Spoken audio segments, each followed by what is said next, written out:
आप अगर आत्म साक्षात्कारी गुरु की सेवा करेंगे तो आपके मोक्ष की समस्या हल हो जाएगी। अगर पावनकारी आचार्य की सेवा में जीवन बिताओगे तो जीवन कृतार्थ हो जाएगा। इस माया के रहस्य को कौन जान सकता है? जो कुसंग का त्याग करते हैं, जो उदार हृदय वाले गुरु की सेवा करते हैं, जो अहंभाव से मुक्त है और जो ममता रहित है, वे इस माया का रहस्य जान सकते हैं। राग द्वेष से मुक्त ऐसे गुरु का संग करने से मनुष्य आसक्ति रहित बनता है, उसे वैराग्य प्राप्त होता है, उसमें गुरु के चरण कमलों के प्रति भक्ति जगती है। जो भक्तिभाव पूर्वक गुरु की सेवा करता है वह जीवन के परम तत्व को प्राप्त कर लेता है।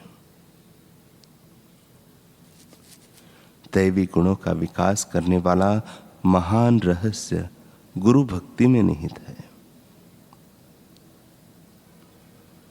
जो शिष्य अपने गुरु के चरण कमलों में संपूर्ण आत्मसमर्पण करता है, उसे गुरु स्वयं ही सब दैवी गुण प्रदान करते हैं। गुरु शिष्य की मुश्किलों एवं अवरोधों को जानते हैं, क्योंकि वे त्रिकाल ज्ञानी हैं।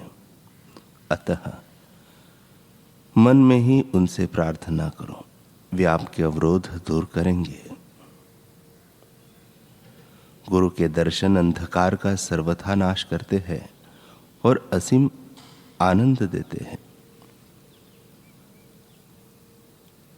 भगवान स्वयं ही आचार्य के रूप में दिखते हैं। वे मानव के स्वरूप में प्रत्यक्ष दर्शन देते हैं अथवा ब्रह्मनिष्ठ महान ज्ञानी के रूप में दर्शन देते हैं। मनुष्य जन्म का वास्तविक लक्ष्य है भगवत प्राप्ति।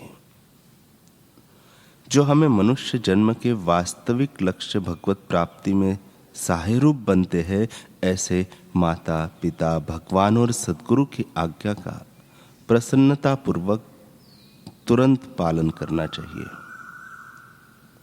रामचरितमानस में आता है, मातु पिता गुरु प्रभु के बानी, बिनहि विचार करहु शुभ जाने।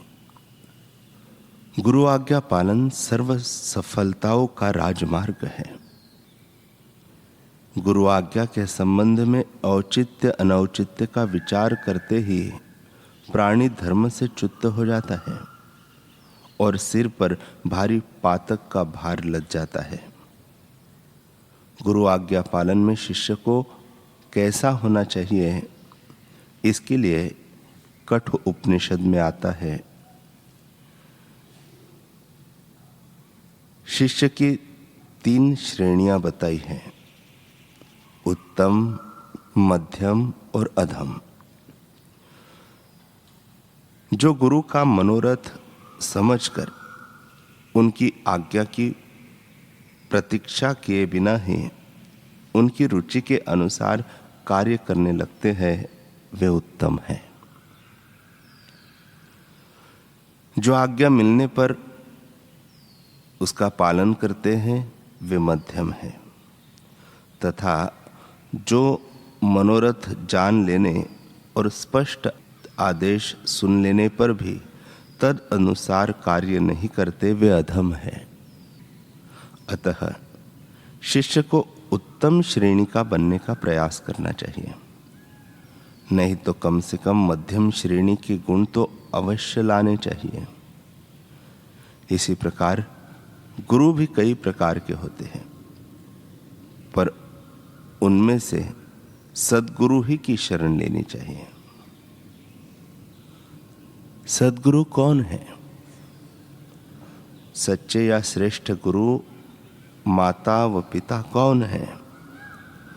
समस्त कल्याण सुख एवं आनंद के मूलभूत उस ईश्वर का पता बतला देने वाले, उसका साक्षात्कार करा देने वाले गुरु ही सद्गुरु हैं और इस मार्ग पर जाने में सहायभूत करने वाले माता पिता ही सच्चे माता पिता हैं। शास्त्र कहते हैं, जो अपने प्रिय संबंधी को भगवत भक्ति का उपदेश देकर मृत्यु की फांसी से नहीं छुड़ाता, वह गुरु गुरु नहीं है, स्वजन स्वजन नहीं है, पिता पिता नहीं है, माता माता नहीं है, इष्टदेव इष्टदेव नहीं है और पति पति नहीं है।